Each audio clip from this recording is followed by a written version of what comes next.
जय संतोषी माता। शुक्रवार का दिन माता संतोषी की कृपा पाने का पावन दिन माना जाता है। संतोषी माता व्रत कथा। एक बुढ़िया थी, उसके 7 बेटे थे। 6 कमाने वाले थे जबकि एक निकम्मा था। बुढ़िया 6 बेटों की रसोई बनाती, भोजन कराती और उनसे जो कुछ जूठन बचती वह 7वें को दे देती। एक दिन वह पत्नी से बोला, देखो मेरी माँ को मुझ पर कितना प्रेम है। वह बोली, क्यों नहीं, सबका झूठा जो तुमको खिलाती है। वह बोला, ऐसा नहीं हो सकता है, मैं जब तक आंखों से न देख लूं मान नहीं सकता। बहू हंसकर बोली, देख लोगे तब तो मानोगे। कुछ दिन बाद त्योहार आया। घर में 7 प्रकार के भोजन और चूरमे के लड्डू बने। वह जांचने को सिर दुखने का बहाना कर पतला वस्त्र सिर पर ओढ़े रसोई घर में सो गया। वह कपड़े में से सब देखता रहा। 6 भाई भोजन करने आए। उसने देखा, माँ ने उनके लिए सुंदर आसन बिछा नाना प्रकार की रसोई परोसी और आग्रह करके उन्हें जमाया। वह देखता रहा। 6 भोजन करके उठे तब माँ ने उनकी झूठी थालियों में से लड्डुओं के टुकड़े उठाकर एक लड्डू बनाया। जूठन साफ कर बुढ़िया माँ ने उसे पुकारा, बेटा 6 भाई भोजन कर गए, अब तू ही बाकी है, उठ तू कब खाएगा। वह कहने लगा, माँ मुझे भोजन नहीं करना, मैं अब परदेश जा रहा हूँ। माँ ने कहा, कल जाता हो तो आज चला जा। वह बोला, हाँ आज ही जा रहा हूँ। यह कहकर वह घर से निकल गया। 7वें बेटे का परदेश जाना चलते समय पत्नी की याद आ गई। वह गौशाला में कंडे उपले थाप रही थी। वहां जाकर बोला, हम जावे परदेश आवेंगे कुछ काल, तुम रहियो संतोष से धर्म आपनो पाल। वह बोली, जाओ पिया आनंद से हमारो सोच हटाए, राम भरोसे हम रहें ईश्वर तुम्हें सहाय। 2 निशानी आपन देख धरू में धीर, सुधी मती हमारी बिसारियो रखियो मन गंभीर। वह बोला, मेरे पास तो कुछ नहीं, यह अंगूठी है सो ले और अपनी कुछ निशानी मुझे दे। वह बोली, मेरे पास क्या है, यह गोबर भरा हाथ है। यह कहकर उसकी पीठ पर गोबर के हाथ की थाप मार दी। वह चल दिया। चलते चलते दूर देश पहुंचा। परदेश में नौकरी वहां एक साहूकार की दुकान थी। वहां जाकर कहने लगा, भाई मुझे नौकरी पर रख लो। साहूकार को जरूरत थी, बोला रह जा। लड़के ने पूछा, तनख्वाह क्या दोगे। साहूकार ने कहा, काम देखकर दाम मिलेंगे। साहूकार की नौकरी मिली। वह सुबह 7 बजे से 10 बजे तक नौकरी बजाने लगा। कुछ दिनों में दुकान का सारा लेन देन, हिसाब किताब, ग्राहकों को माल बेचना सारा काम करने लगा। साहूकार के 7-8 नौकर थे, वे सब चक्कर खाने लगे, यह तो बहुत होशियार बन गया। सेठ ने भी काम देखा और 3 महीने में ही उसे आधे मुनाफे का हिस्सेदार बना लिया। वह कुछ वर्ष में ही नामी सेठ बन गया और मालिक सारा कारोबार उस पर छोड़कर चला गया। पति की अनुपस्थिति में सास का अत्याचार, इधर उसकी पत्नी को सास ससुर दो खा देने लगे, सारी गृहस्थी का काम करा के उसे लकड़ी लेने जंगल में भेजते। इस बीच घर के आटे से जो भूसी निकलती उसकी रोटी बनाकर रख दी जाती और फूटे नारियल की नारेली में पानी। एक दिन वह लकड़ी लेने जा रही थी। रास्ते में बहुत सी स्त्रियां संतोषी माता का व्रत करती दिखाई दी।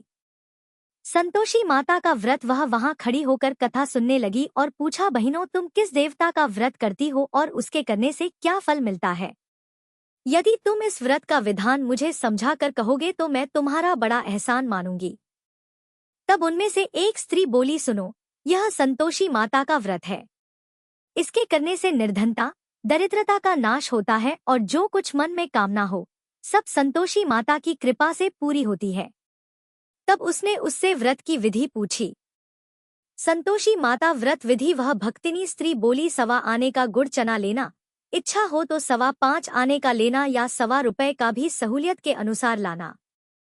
बिना परेशानी और श्रद्धा व प्रेम से जितना भी बन पड़े सवाया लेना। प्रत्येक शुक्रवार को निराहार रहकर कथा सुनना, इसके बीच क्रम टूटे नहीं, लगातार नियम पालन करना। सुनने वाला कोई न मिले तो घी का दीपक जला उसके आगे या जल के पात्र को सामने रखकर कथा कहना। जब कार्य सिद्ध न हो नियम का पालन करना और कार्य सिद्ध हो जाने पर व्रत का उद्यापन करना। 3 मास में माता फल पूरा करती है। यदि किसी के ग्रह खोटे भी हों तो भी माता वर्ष भर में कार्य सिद्ध करती है। फल सिद्ध होने पर उद्यापन करना चाहिए, बीच में नहीं। उद्यापन में 2.5 सेर आटे का खाजा तथा इसी परिमाण से खीर तथा चने का साग करना। 8 लड़कों को भोजन कराना, जहां तक मिले देवर जेठ भाई बंधु के हों, न मिले तो रिश्तेदारों और पास पड़ोसियों को बुलाना। उन्हें भोजन करा यथाशक्ति दक्षिणा दे, माता का नियम पूरा करना। उस दिन घर में खटाई न खाना। यह सुन बुढ़िया के लड़के की बहू चल दी। व्रत का प्रण करना और मां संतोषी का दर्शन देना। रास्ते में लकड़ी के बोझ को बेच दिया और उन पैसों से गुड़चना ले माता के व्रत की तैयारी कर आगे चली और सामने मंदिर देखकर पूछने लगी, यह मंदिर किसका है? सब कहने लगे, संतोषी माता का मंदिर है। यह सुनकर माता के मंदिर में जाकर चरणों में लोटने लगी। दीन हो विनती करने लगी, मां मैं निपट अज्ञानी हूँ, व्रत के कुछ भी नियम नहीं जानती, मैं दुखी हूँ। हे माता जगत जननी, मेरा दुख दूर कर, मैं तेरी शरण में हूँ। माता को दया आई। एक शुक्रवार बीता कि दूसरे को उसके पति का पत्र आया और तीसरे शुक्रवार को उसका भेजा हुआ पैसा आ पहुंचा। यह देख जेठ जेठानी मुंह सिकोड़े लगे। लड़के ताने देने लगे, काकी के पास पत्र आने लगे, रुपया आने लगा, अब तो काकी की खातिर बढ़ेगी। बेचारी सलता से कहती, भैया कागज आवे रुपया आवे, हम सब के लिए अच्छा है। ऐसा कहकर आंखों में आंसू भरकर संतोषी माता के मंदिर में मातेश्वरी के चरणों में गिरकर रोने लगी। माँ मैंने तुमसे पैसा कब मांगा है? मुझे पैसे से क्या काम है? मुझे तो अपने सुहाग से काम है। मैं तो अपने स्वामी के दर्शन मांगती हूँ। तब माता ने प्रसन्न होकर कहा, जा बेटी तेरा स्वामी आएगा। यह सुनकर खुशी से बावली होकर घर में जा काम करने लगी। अब संतोषी माँ विचार करने लगी, इस भोली पुत्री को मैंने कह तो दिया कि तेरा पति आएगा, लेकिन कैसे? वह तो इसे स्वप्न में भी याद नहीं करता। उसे याद दिलाने को मुझे ही जाना पड़ेगा। इस तरह माताजी उस बुढ़िया के बेटे के पास जा स्वप्न में प्रकट हो कहने लगी, साहूकार के बेटे सो रहा है या जागता है? वह कहने लगा, माता सोता भी नहीं जागता भी नहीं हूँ, कहो क्या आ गया है? माँ कहने लगी, तेरे घर बार कुछ है कि नहीं? वह बोला, मेरे पास सब कुछ है, माँ बाप है, बहू है, क्या कमी है? माँ बोली, भोले पुत्र तेरी बहू घोर कष्ट उठा रही है, तेरे माँ बाप उसे परेशानी दे रहे हैं। वह तेरे लिए तरस रही है, तू उसकी सुध ले। वह बोला, हाँ माताजी यह तो मालूम है, परंतु जाऊं तो कैसे? परदेश की बात है, लेन देन का कोई हिसाब नहीं, कोई जाने का रास्ता नहीं आता, कैसे चला जाऊं? माँ कहने लगी, मेरी बात मान, सवेरे नहा धोकर संतोषी माता का नाम ले, घी का दीपक जला दंडवत कर दुकान पर जा बैठ। देखते देखते सारा लेन देन चुक जाएगा, जमा का माल बिक जाएगा, सांझ होते होते धन का भारी ठेर लग जाएगा। अब बूढ़े की बात मानकर वह नहा धोकर संतोषी माता को दंडवत घी का दीपक जला दुकान पर जा बैठा। थोड़ी देर में देने वाले रुपया लाने लगे, लेने वाले हिसाब लेने लगे। कोटे में भरे सामान के खरीददार नकद दाम दे सौदा करने लगे। शाम तक धन का भारी ठेर लग गया। मन में माता का नाम ले चमत्कार देख प्रसन्न हो घर ले जाने के वास्ते गहना कपड़ा सामान खरीदने लगा। यहाँ काम से निपट तुरंत घर को रवाना हुआ। उधर उसकी पत्नी जंगल में लकड़ी लेने जाती है, लौटते वक्त माताजी के मंदिर में विश्राम करती। वह तो उसके प्रतिदिन रुकने का जो स्थान ठहरा। धूल उड़ती देख वह माता से पूछती है, हे माता यह धूल कैसे उड़ रही है? माता कहती है, हे पुत्री तेरा पति आ रहा है, अब तू ऐसा कर लकड़ियों के 3 बोझ बना ले, एक नदी के किनारे रख और दूसरा मेरे मंदिर पर व तीसरा अपने सिर पर। तेरे पति को लकड़ियों का गट्ठर देख मोह पैदा होगा, वह यहाँ रुकेगा, नाश्ता पानी खाकर माँ से मिलने जाएगा, तब तू लकड़ियों का बोझ उठाकर जाना और चौक में गट्ठर डालकर जोर से आवाज लगाना, लो सासू जी लकड़ियों का गट्ठर लो, भूसी की रोटी दो, नारियल के खेपड़े में पानी दो, आज मेहमान कौन आया है? माताजी से बहुत अच्छा कहकर वह प्रसन्न मन से लकड़ियों के 3 गट्ठर बनाई, एक नदी के किनारे पर और एक माताजी के मंदिर पर रखा। इतने में मुसाफिर आ पहुंचा। सूखी लकड़ी देख उसकी इच्छा उत्पन्न हुई कि हम यहीं पर विश्राम करें और भोजन बनाकर खा पीकर गांव जाएं। इसी तरह रुककर भोजन बना, विश्राम करके गांव को गया, सबसे प्रेम से मिला। उसी समय सिर पर लकड़ी का गट्ठर लिए वह उतावली सी आती है। लकड़ियों का भारी बोझ आंगन में डालकर जोर से 3 आवाज देती है, लो सासू जी, लकड़ियों का गट्ठर लो, भूसी की रोटी दो। आज मेहमान कौन आया है? यह सुनकर उसकी सास बाहर आकर अपने दिए हुए कष्टों को भुलाने हेतु कहती है, बहू ऐसा क्यों कहती है? तेरा मालिक ही तो आया है। आ बैठ, मीठा भात खा, भोजन कर, कपड़े गहने पहन। उसकी आवाज सुन उसका पति बाहर आता है। अंगूठी देख व्याकुल हो जाता है। माँ से पूछता है, माँ यह कौन है? माँ बोली, बेटा यह तेरी बहू है। जब से तू गया है तब से सारे गांव में भटकती फिरती है। घर का कामकाज कुछ करती नहीं, 4 पहर आकर खा जाती है। वह बोला, ठीक है माँ, मैंने इसे भी देखा और तुम्हें भी। अब दूसरे घर की ताली दो, उसमें रहूंगा। माँ बोली, ठीक है, जैसी तेरी मर्जी। तब वह दूसरे मकान की तीसरी मंजिल का कमरा खोल सारा सामान जमाया। एक दिन में राजा के महल जैसा ठाट-बाट बन गया। अब क्या था, बहू सुख भोगने लगी। इतने में शुक्रवार आया। शुक्रवार व्रत के उद्यापन में हुई भूल। क्या खटाई का इस्तेमाल उसने पति से कहा, मुझे संतोषी माता के व्रत का उद्यापन करना है। पति बोला, खुशी से कर लो। वह उद्यापन की तैयारी करने लगी। जेठानी के लड़कों को भोजन के लिए कहने गई। उन्होंने मंजूर किया, परंतु पीछे से जेठानी ने अपने बच्चों को सिखाया, देखो भोजन के समय खटाई मांगना, जिससे उसका उद्यापन पूरा न हो। लड़के जीमने आए, खीर खाना पेट भर खाया, परंतु बाद में खाते ही कहने लगे, हमें खटाई दो, खीर खाना हमको नहीं भाता, देखकर अरुचि होती है। वह कहने लगी, भाई खटाई किसी को नहीं दी जाएगी, यह तो संतोषी माता का प्रसाद है। लड़के उठ खड़े हुए, बोले, पैसा लाओ। भोली बहू कुछ जानती नहीं थी, उन्हें पैसे दे दिए। लड़के उसी समय हट करके इमली खटाई ले खाने लगे। यह देखकर बहू पर माताजी ने कोप किया। राजा के दूत उसके पति को पकड़ कर ले गए। जेठ जेठानी मनमाने वचन कहने लगे, लूट लूट कर धन इकट्ठा कर लाया है, अब सब मालूम पड़ जाएगा जब जेल की मार खाएगा। बहू से यह सहन नहीं हुए। माँ संतोषी से मांगी माफी, रोती हुई माताजी के मंदिर गई, कहने लगी, है माता, तुमने क्या किया? हंसा कर अब भक्तों को रुलाने लगी। माता बोली, बेटी तूने उद्यापन करके मेरा व्रत भंग किया है। वह कहने लगी, माता मैंने कुछ अपराध किया है, मैंने तो भूल से लड़कों को पैसे दे दिए थे, मुझे क्षमा करो, मैं फिर तुम्हारा उद्यापन करूंगी। माँ बोली, अब भूल मत करना।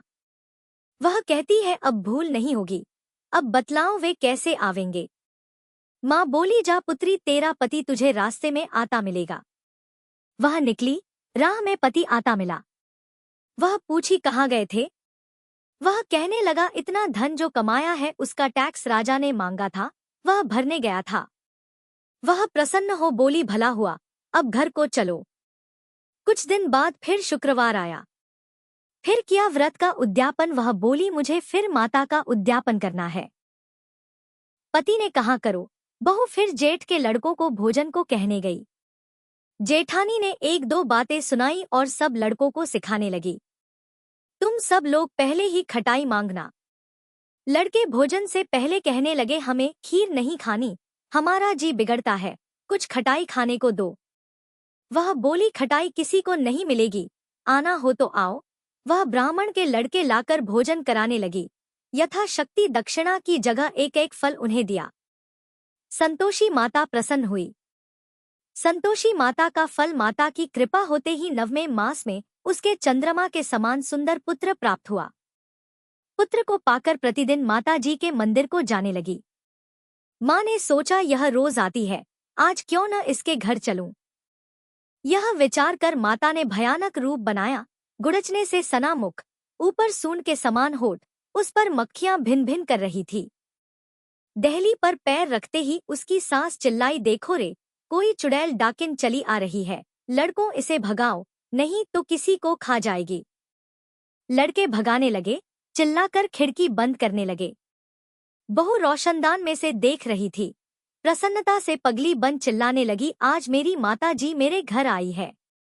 वह बच्चे को दूध पीने से हटाती है। इतने में सास का क्रोध फट पड़ा। वह बोली, क्या उतावली हुई है? बच्चे को पटक दिया। इतने में माँ के प्रताप से लड़के ही लड़के नजर आने लगे। वह बोली, माँ मैं जिसका व्रत करती हूँ यह संतोषी माता है। सबने माता जी के चरण पकड़ लिए और विनती कर कहने लगे, हे माता, हम मूर्ख हैं, अज्ञानी हैं, तुम्हारे व्रत की विधि हम नहीं जानते, व्रत भंग कर हमने बड़ा अपराध किया है, जग माता आप हमारा अपराध क्षमा करो। इस प्रकार माता प्रसन्न हुई। बहू को प्रसन्न हो जैसा फल दिया वैसा माता सबको दे, जो पढ़े उसका मनोरथ पूर्ण हो। बोलो संतोषी माता की जय। अब सुनिए माँ लक्ष्मी जी को समर्पित वैभव लक्ष्मी व्रत कथा। एक बार एक बहुत बड़ा शहर था। इस शहर में लाखों लोग रहते थे। पहले के जमाने के लोग साथ साथ रहते थे और एक दूसरे के काम भी आते। लेकिन नए जमाने के लोगों का स्वरूप ही अलग सा है। सब अपने अपने कामों में लगे रहते हैं। किसी को किसी की कोई परवाह ही नहीं। घर के सदस्यों को भी एक दूसरे की परवाह नहीं होती है। भजन कीर्तन, भक्ति, भाव, दया, माया, परोपकार जैसे संस्कार कम हो गए हैं। शहर में बुराइयां बढ़ गई थी। शराब, जुआ, रेस, व्यभिचार, चोरी, डकैती आदि बहुत से अपराध शहर में होते रहते थे। कहावत है कि हजारों निराशा में एक अमर आशा छुपी हुई है। इस तरह इतनी सारी बुराइयों के बाद भी शहर में कुछ अच्छे लोग भी रहते थे। ऐसे अच्छे लोगों में शीला और उनके पति की गृहस्थी मानी जाती थी। शीला धार्मिक प्रकृति की और संतोषी महिला थी। उनका पति भी विवेकी और सुशील था। शीला और उनका पति ईमानदारी से जीते थे। वे कभी किसी की बुराई नहीं करते थे और प्रभु भजन में अच्छी तरह अपना समय बिता रहे थे। उनकी गृहस्थी आदर्श गृहस्थी थी और शहर के लोग उनकी गृहस्थी की सराहना किया करते थे।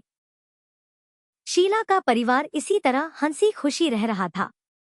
पर कहा जाता है कि कर्म की गति अटल है।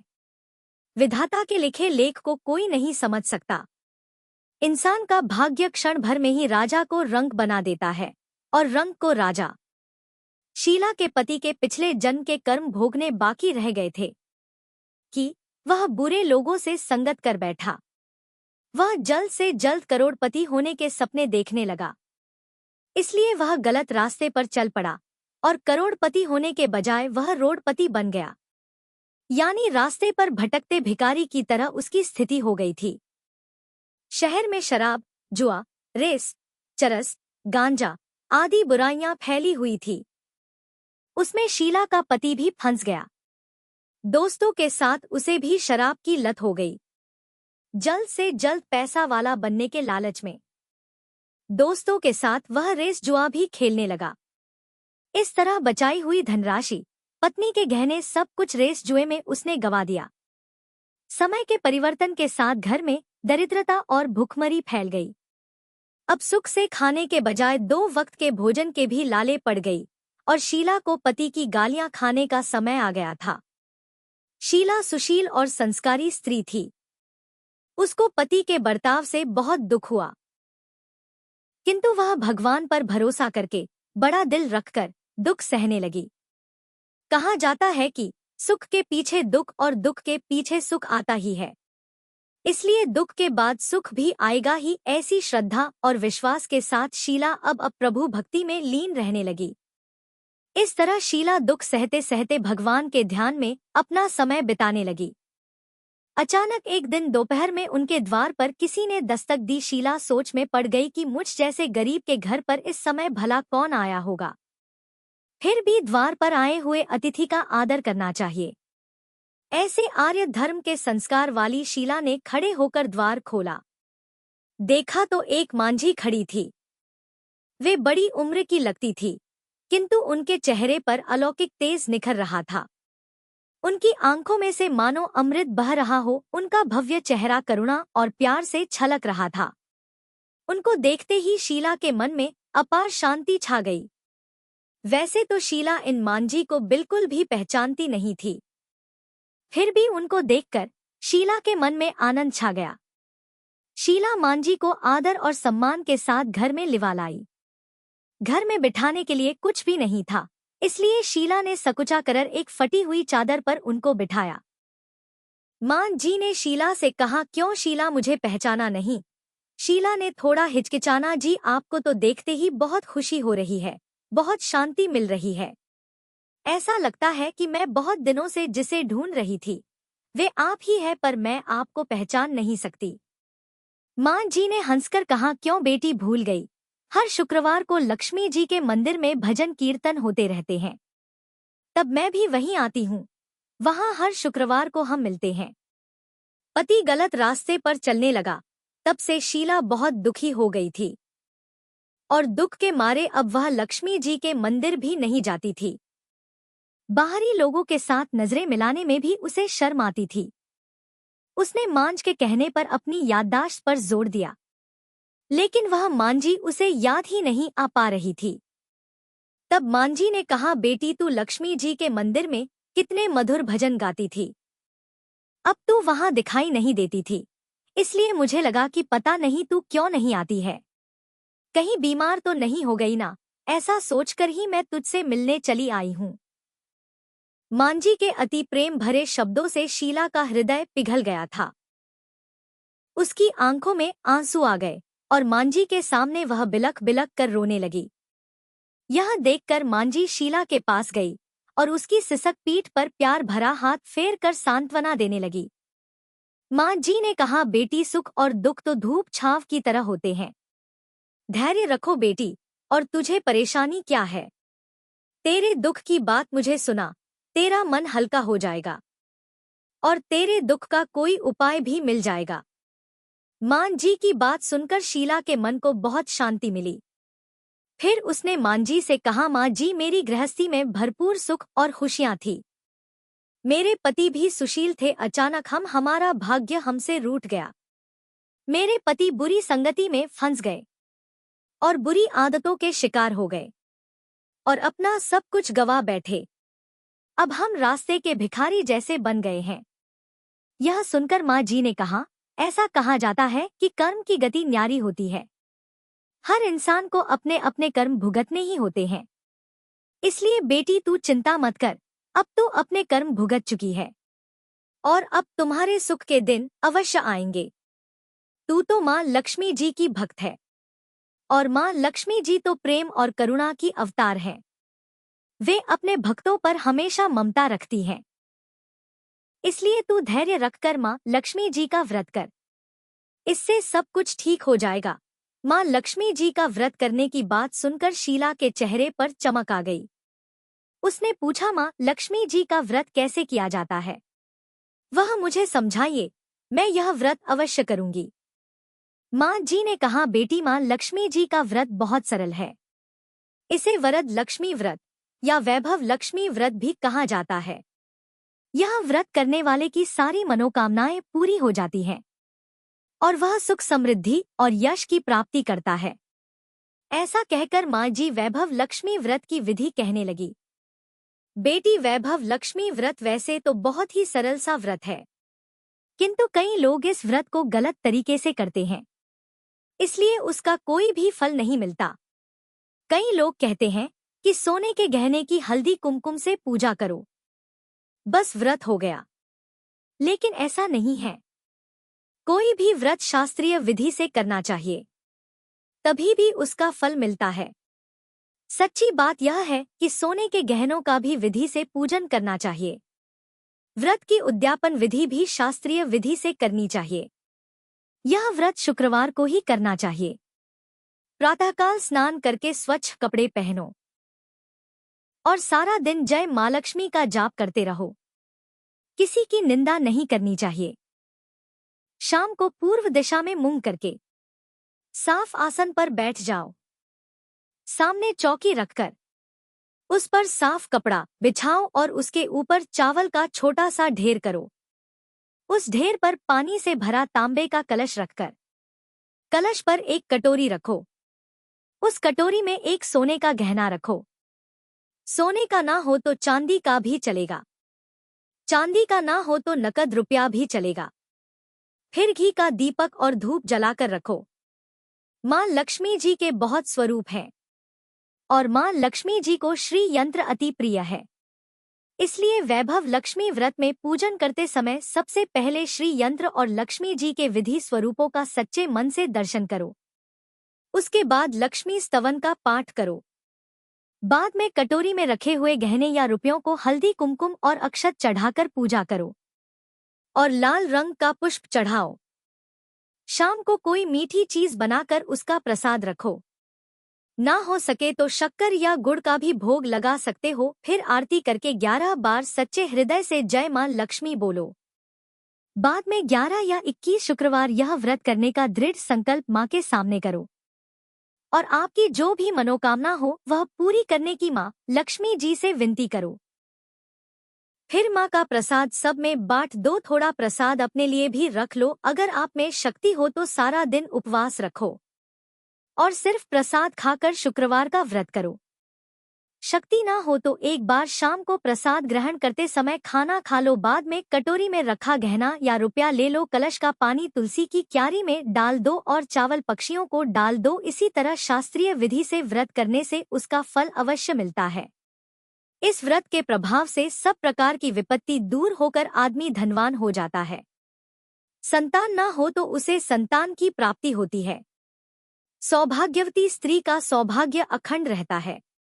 कुमारी लड़की को मनभावन पति मिलता है। मांझी के मुख से यह सुनकर शीला बहुत आनंदित हो गई। फिर पूछने लगी, माँ आपने वैभव लक्ष्मी व्रत की जो शास्त्रीय विधि बताई है वैसे मैं अवश्य करूंगी, किंतु उसकी उद्यापन विधि किस तरह करनी चाहिए यह भी कृपा करके सुनाइए। माँ जी ने कहा 11 या 21 जो भी मन्नत मांगी हो उतने शुक्रवार यह वैभव लक्ष्मी व्रत पूरी श्रद्धा और भावना से करना चाहिए। व्रत के आखिरी शुक्रवार को खीर का नैवेद्य रखो। पूजन विधि हर शुक्रवार को वैसे ही करते हैं जैसी आपने पहले व्रत में करी है। पूजन विधि के बाद श्रीफल तोड़ो और कम से कम 7 कुंवारी या सौभाग्यशाली स्त्रियों को कुमकुम का तिलक करके वैभ लक्ष्मी व्रत की एक पुस्तक उपहार में देनी चाहिए। सबको खीर का प्रसाद देना चाहिए। फिर धन लक्ष्मी स्वरूप वैभव लक्ष्मी स्वरूप माँ लक्ष्मी जी की छवि को प्रणाम करें। माँ लक्ष्मी जी का यह स्वरूप वैभव देने वाला है। प्रणाम करके मन ही मन भावुकता से माँ की प्रार्थना करते समय कह कि हे माँ धन लक्ष्मी, हे माँ वैभव लक्ष्मी, मैंने सच्चे हृदय से आपका व्रत पूर्ण किया है, तो हे माँ हमारी मनोकामना पूर्ण कीजिए, हम सबका कल्याण कीजिए। जिसे संतान ना हो उसे संतान देना, सौभाग्यशाली स्त्री का सौभाग्य अखंड रखना, कुंवारी लड़की को मनभावन पति देना। माँ आपका यह चमत्कारी वैभव लक्ष्मी व्रत जो करें उसकी सब विपत्ति दूर करना, सबको सुखी करना। हे माँ आपकी महिमा अपरंपार है। माँ जी से वैभव लक्ष्मी व्रत की शास्त्रीय विधि सुनकर शीला भाव विभोर हो उठी। उसे लगा मानो सुख का रास्ता मिल गया हो। उसने आंखें बंद करके मन ही मन उसी क्षण संकल्प लिया कि हे माँ वैभव लक्ष्मी, मैं भी माँ जी के कहे अनुसार श्रद्धापूर्वक शास्त्रीय विधि से वैभव लक्ष्मी व्रत 21 शुक्रवार तक करूंगी और व्रत की शास्त्रीय रीति के अनुसार उद्यापन भी करूंगी। शीला ने संकल्प करके जैसे ही आंखें खोली तो सामने कोई भी नहीं था। वह हैरान रह गई कि मांझी कहाँ गई। वह मांझी कोई दूसरा नहीं बल्कि साक्षात लक्ष्मी जी ही थी। शीला लक्ष्मी जी की भक्त थी, इसलिए अपने भक्त को रास्ता दिखाने के लिए मां लक्ष्मी देवी जी का रूप धारण करके शीला के पास आई थी। दूसरे दिन शुक्रवार था। प्रातःकाल स्नान करके स्वच्छ कपड़े पहनकर शीला मन ही मन श्रद्धा और भक्ति से जय मां लक्ष्मी का मन ही मन रटन करने लगी। सारा दिन किसी की निंदा नहीं की। शाम हुई तब हाथ पांव मुंह धोकर शीला पूर्व दिशा की ओर मुंह करके बैठी। घर में पहले तो बहुत सारे सोने के गहने थे, लेकिन पति ने गलत रास्ते पर चलकर सब गिरवी रख दिए थे, पर नाक की कील बच गई थी। नाक की कील निकालकर उसे धोकर शीला ने कटोरी में रख दी। सामने चौकी पर रुमाल रखकर मुट्ठी भर चावल का ढेर किया। उस पर तांबे का कलश पानी भर कर रखा। उसके ऊपर कील वाली कटोरी रखी। फिर विधि पूर्वक वंदना, स्तुति, पूजन वगैरह किया और घर में थोड़ी शक्कर थी, वह प्रसाद में रखकर वैभव लक्ष्मी व्रत किया। वह प्रसाद पहले पति को खिलाया। प्रसाद खाते ही पति के स्वभाव में अंतर आ गया। उस दिन उसने शीला को नहीं सताया भी नहीं। शीला को बहुत आनंद हुआ। उसके मन में वैभव लक्ष्मी व्रत के लिए श्रद्धा बढ़ गई थी। शीला ने पूर्ण श्रद्धा भक्ति भाव से 21 शुक्रवार तक व्रत किया। 21वें शुक्रवार को विधि पूर्वक उद्यापन विधि करके 7 स्त्रियों को वैभव लक्ष्मी व्रत की 7 पुस्तकें उपहार में दी। फिर माँ जी के धन लक्ष्मी स्वरूप की छवि को वंदन करके भक्ति भाव से मन ही मन प्रार्थना करने लगी कि हे माँ धन लक्ष्मी, मैंने आपका वैभव लक्ष्मी व्रत करने की मन्नत मानी थी। यह व्रत आज मैंने पूर्ण किया है। हे माँ, मेरी हर विपत्ति दूर करो, हमारा सबका कल्याण करो। जिससे संतान ना हो उसे संतान देना। सौभाग्यवती स्त्री का सौभाग्य अखंड रखना। कुंवारी लड़की को मनभावन पति देना। जो कोई आपका यह चमत्कारी वैभव लक्ष्मी व्रत करे, उसकी सब विपत्ति दूर करना, सबको सुखी करना। हे माँ, आपकी महिमा अपार है। ऐसा कहकर लक्ष्मी जी के धन्य लक्ष्मी स्वरूप की छवि को उसने प्रणाम किया। इस तरह शास्त्रीय विधि से शीला ने श्रद्धा से व्रत किया और तुरंत ही उसे फल भी मिल गया। उसका पति अब सही रास्ते पर चलने लगा और अच्छा आदमी बन गया तथा कड़ी मेहनत से व्यवसाय करने लगा। धीरे धीरे समय बदला और उसने शीला के गिरवी रखे गहने भी छुड़ा लिए। अब घर में धन की बाढ़ सी आ गई थी। घर में पहले जैसी सुख शांति छा गई। वैभव लक्ष्मी व्रत का प्रभाव देखकर मोहल्ले की दूसरी स्त्रियां भी शास्त्रीय विधि से वैभव लक्ष्मी का व्रत कर लगी। हे माँ धन लक्ष्मी, आप जैसे शीला पर प्रसन्न हुई, उसी तरह आपका व्रत करने वाले सब पर प्रसन्न होना, सबको सुख शांति देना। जय माँ धन लक्ष्मी, जय माँ वैभव लक्ष्मी। यह थी आज की संतोषी माता की कथा। लाइक करें और कमेंट में जय संतोषी माता अवश्य लिखें।